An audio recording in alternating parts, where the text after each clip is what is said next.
Hi. Hello. So, this is an early check in about the book Herbal Lore of Wise Women and Wortcunners, The Healing Power of Medicinal Plants. I still have a ways to go to really give this book I mean, it's a wealth of knowledge. I think this is something to cross reference constantly because especially for me, I'm playing the long game. So I've been studying plants for about 12 years, and it's been a slow going process. But my daughter asked me, "How do you know so much?" Because she brought me some twigs, and I looked at them and I smelled them. And I said, "Must be some kind of, conifer," but I wasn't sure what it was. But she was still impressed with my little bit of knowledge. And I just said, "Hey, you just keep paying attention. You keep going outside every day, you look at the plants." She knows where a number of our culinary herbs are. So I think if you're considering yourself to want to be getting into say say working with plants in a new way, I think it's important to look at the histories of them culturally and forget about the politic, because politics is not what people build. It's it's so out of our traditions as humans. So I think when it comes down to how do we live our lives when stuff's really scary, um, especially when you have access to a lot of information, it makes it hard to filter what do you really need to be doing right now. And it was a really cool moment. I just got a plant delivery of Russian comfrey. I just pulled out the inserts because I ordered 6 crown cuttings, live roots from strictly medicinal seeds. And I got, I was just inspired to come on early because in modern herbalism, there's a lot of critique about how it's, maybe it's unproven or unscientific or whatever, or maybe there's problems with it that way. But I think the real problem with it is just thinking, well, what are plants good for? What's good for this ailment? And that's kind of where I feel, and other herbalists that I've studied, they make mention to the fact that we are not honoring the plants and the other entities in our world that, exist, that we're supposed to coexist with them. So this is from another book, Spiritual Herbalism by Josh Williams. Spiritual herbalism, herbal medicine is a sacred river flowing against the man-made mountain of the Western medical complex, a system built around the suppression of symptoms and the slowing down of disease through mostly chemical or synthesized pharmaceuticals and purely physical and mental diagnostics. I believe Western medicine is missing the mark. That spiritual herbalism is about being willing to explore the deeper meanings behind both our wellness and our disease, to learn more about who we are and how we can be more ourselves. So he's calling, we're not looking for cures per se, as is used in like the Western idea. We're talking about how cultures have integrated plants into their lives, um, through their agriculture practices, their cooking, whatnot. And one of my favorite plants to have in the garden is Russian comfrey. I do have a number of these plants, but I wanted to get some fresh ones, because I've been working some new spaces in the garden. But yeah, I find that, this plant, the common name is called Russian comfrey symphytum uplandicum. Uh, this one grows prolifically, but it does like to be fed compost, and manure, but the plant itself is used for making compost, teas, fertilizers. So it's a plant that it can draw tons of minerals from the ground around it, put it into its leaves, make that available to the rest of us. And I just think plants are so cool. So I'm going to be talking more in the future about comfrey. I might do a little video on the unpackaging. So it just arrived, and I'm not going to plant it today, but I may plant in a few days because we're going to get some rain. It's warming up, and I'm going to plant these in the garden in sunny, well-drained yet moist soil. Well, frankly, I don't have much of that. But I have seen comfrey tough it out in my gardens, and I will be amending it to make it happy. And that's kind of what it's all about, right? We serve something and we get something in return. And I'm playing the long game with that, with planting a garden, and not just planting a tree, for the future, for my own benefit or for other generations down the line, but the benefit actually comes from the experience right now, planting it, getting to know the names of these plants.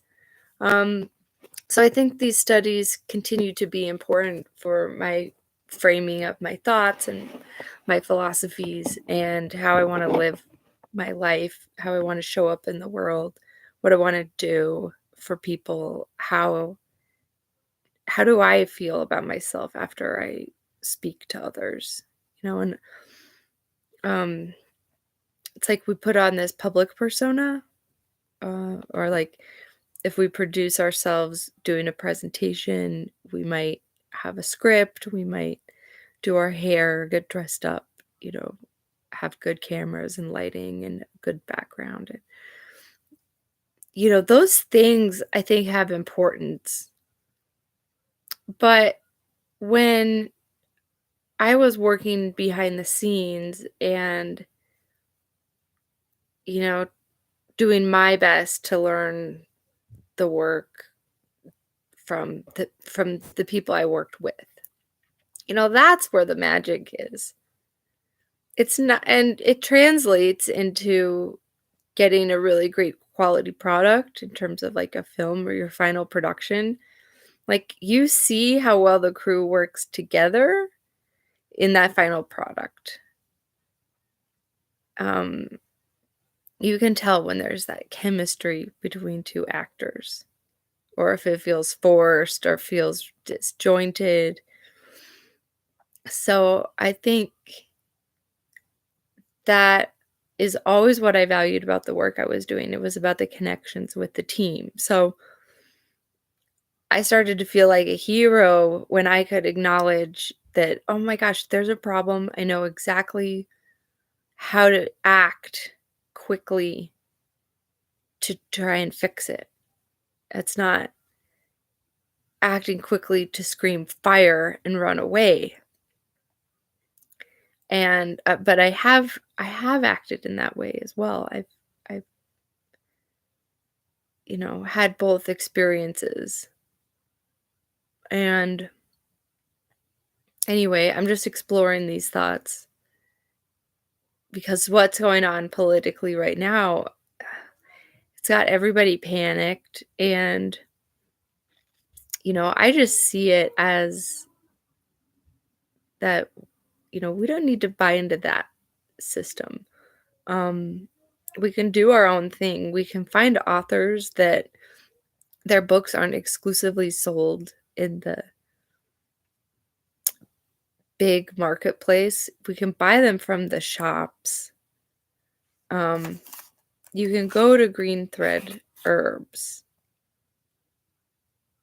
You can learn about the plants one at a time.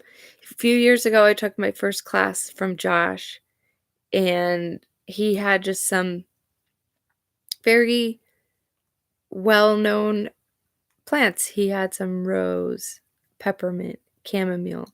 And I remember truly feeling that I was experiencing those plants for the first time, even though they'd been familiar. Being acquainted with something isn't the same as saying that's my best friend. So buy the plants from the best sources, from the people who do their homework, from the people whose books have an index. Okay? The index of a book. It's not the same as the bibliography, and I do appreciate a good bibliography. And nowadays you really see the past few decades in print when bibliographies would have web addresses, and some of those links, are broken. So I think it's really good if you can go to Abe Books or these other indie book places where, just as the big name one, you can find these titles.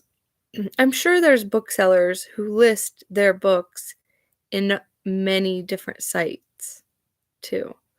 So if you're looking for a really unique book that is maybe out of print, the used market is really thriving right now, I think. And I've gotten orders from a number of different booksellers where, it came off the shelf in a library. I mean, libraries are selling these things.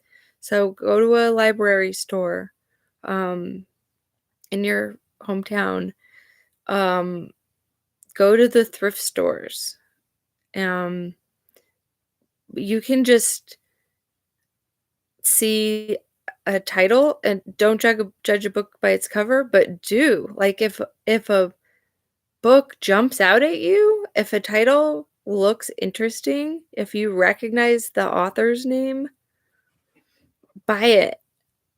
If it's $1.50, I've really found the value in my practice of having just collected over the years. Now I'm able to see why it's important, because if you can find a book with an index and a bibliography, maybe you'll just be reintroduced to a word that you had misunderstood for many years. We've gotten so far away from language. I got a book on idioms because that's a subject I was interested in on my own, but I wanted to talk to my kids about, the origin of phrases that we hear a lot. And so all these books are just leading me onto some really interesting thoughts as well. And my working with the plants. I'm drinking this ritual brew today with holy basil, wild rose, elderberry, lavender, angelica root, cornflower, and mugwort. So it's not a sweet tea, but it is nice. So just been thinking about people freaking out over politics, over the economy. I don't mean to sound lighthearted or out of touch with those who are truly suffering right now, but I don't think it's about flying one color flag or another, or vilifying a whole nation of peoples who have such a rich history that it has nothing to do with the modern politic. So I want to give my love to people all around the world. And it just was, I think, quite poetic today that I received my Russian comfrey, which is a plant available for all of us. And one of my longtime herbal classes taught me that these weeds, these plants under our feet that we don't know their names, they're trying to get our attention. The dandelions are trying to get your attention. And I think we would do really well to learn these things on our own. It's not about preaching to other people, because that really falls flat, and I think you get caught up in you get caught up in this energy of what everybody else is doing, the hype, and it's powerful. And if you've ever seen videos of crowds, uh, it's terrifying.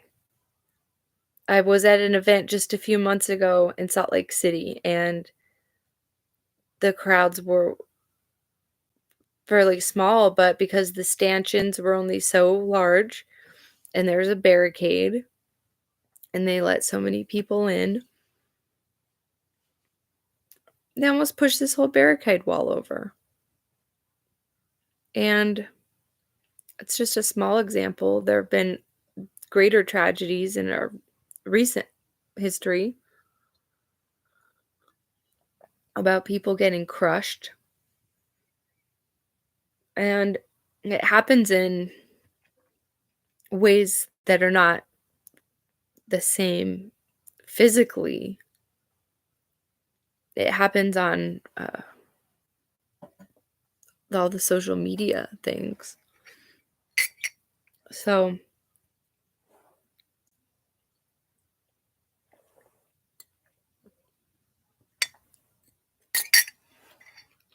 I had to step away from that.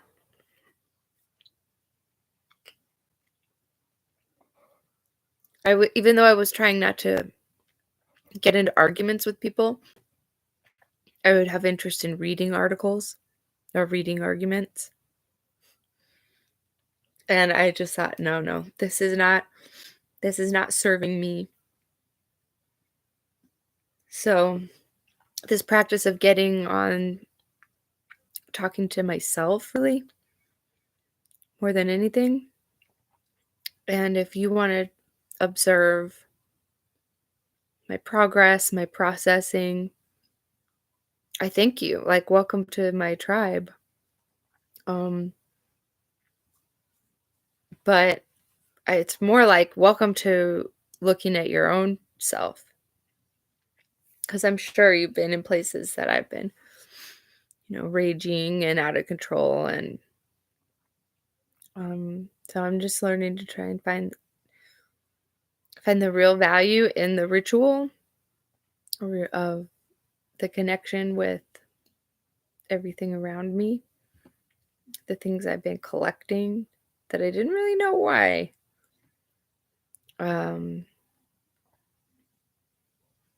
Learning the lessons of, oh, that was BS. What I was trying to do was such BS. But it's okay if you don't have that context for what you are going through for your own journey. I just don't think you can relate to other people the same way. And I've been digging into some C.S. Lewis and the Screw Tape Letters, which, again, getting back to finding what you need for not a lot of money. I found this Screw Tape Letters just online. And so if you type in PDF after a book that you're looking for, there's a chance you can find it in a free digital library, especially if it's an older book.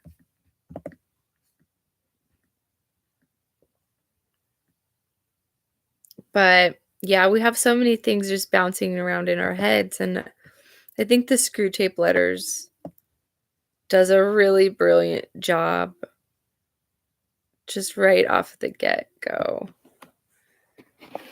It's it's great. Um, I just want you to check it out. It's free. It's so funny just right off of the bat. I'll just read the beginning. I note what you say about guiding your patient's reading and taking care that he sees a good deal of his materialist friend. But are you not being a trifle naive? It sounds as if you supposed that argument was the way to keep him out of the enemy's clutches. That might have been so if he had lived a few centuries earlier. At that time, the humans still knew pretty well when a thing was proved and when it was not. And if it was proved, they really believed it. They still connected thinking with doing and were prepared to alter their way of life as a result of a chain of reasoning. But what with the weekly press and other such weapons, we have largely altered that. Your man has been accustomed, ever since he was a boy, to have a dozen incompatible philosophies dancing about together in his head. He doesn't think of doctrines as primarily true or false, but as academic or practical, outworn or contemporary, conventional or ruthless. Jargon, not argument, is your best ally in keeping him from the church. Don't waste time trying to make him think that materialism is true. Make him think it is strong or stark or courageous, and that is the philosophy of the future. That's the sort of thing he cares about. So I have to stop myself because it makes me want to keep on reading. Um, but it's just so important. You know, uh, I've been looking into C.S. Lewis and Tolkien and how they grew up together, they taught together, I should say, and knew each other. And so when you have these relationships where you're I think when you're truly yourself, you're truly aware, then that's when you're in a workplace setting, you can look out for who needs your help and you can come to their rescue. But also you can ask for help when you need it. There's no shame in asking for help. And I've been thinking a lot about these ideas, these concepts of the Western philosophy, um, and religions, and how they bring this kind of shame onto us in very many aspects. And at the same time, they tell us, well, we're superior to the animals, we're superior to the plants, to nature. But there's a superior power that we have to fall in line with. And so they to me it seems that we've just bastardized the best of the animist concepts and appropriated we've picked our favorites and left the rest behind. And if you think about like a chunky kind of soup, you can pick out the vegetables you don't want to eat. If it's blended, if it's in a broth, it's all incorporated. And even if your picky kids don't like this vegetable or this vegetable or this vegetable or this vegetable, and they rattle off all the things they don't like, or they're like, ugh, gross. Onions, tomatoes, broccoli, beets. Well, hide it in the broth. They actually ate that. So it's taking these small steps to learn to incorporate these things in your life. So I've been thinking about it. You know, where do we spend our money? If you're fortunate enough to have access to money, take some of it out in cash and use cash at maybe a local gas station will give you a discount for paying cash. Some of the smaller ones do that because a lot of them are small little franchises, even when they have the big name brand of who they buy their fuel from. So there's little things we can do in our economies. Like, it blew my mind that we just spent, as Americans, spent all this money to send to Ukrainians, which God bless them. Like, I don't know anything about the actual situation. So I'm not speaking to the details. I'm just amazed that we will send things like money for aid. We'll imagine that there's this grandiose solution to a problem, right? And we can send thousands of dollars just away and feel like, oh, yeah, it feels so good to think that we could support somebody. Well, I'll tell you what. As tragic as all of that is, there are small businesses that in our community that I don't want to see them go away. So I'm spending my cash at, Green Thread Herbs. I'm buying local hot sauce. Can I be in this vlog? No, not today.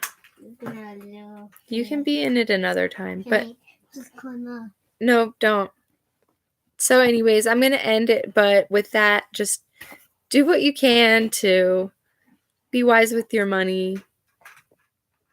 I've been learning a lot more about resilience and the joy of losing a job. It's actually been mind-blowing how grateful I am now. And it's made me really appreciate that you can't get everything you want all the time, but you usually can get what you really need. So thanks a lot for listening. We'll continue to talk about Wolf Storl's book. I will also introduce some books by Strictly Medicinal Herbs owner Richo Chech. He has 2 books called Making Plant Medicine and The Medicinal Herb Grower. And I'm going to be digging into those just a little bit, and maybe I'll show you how I plant the comfrey this week. So thanks for watching. Be well.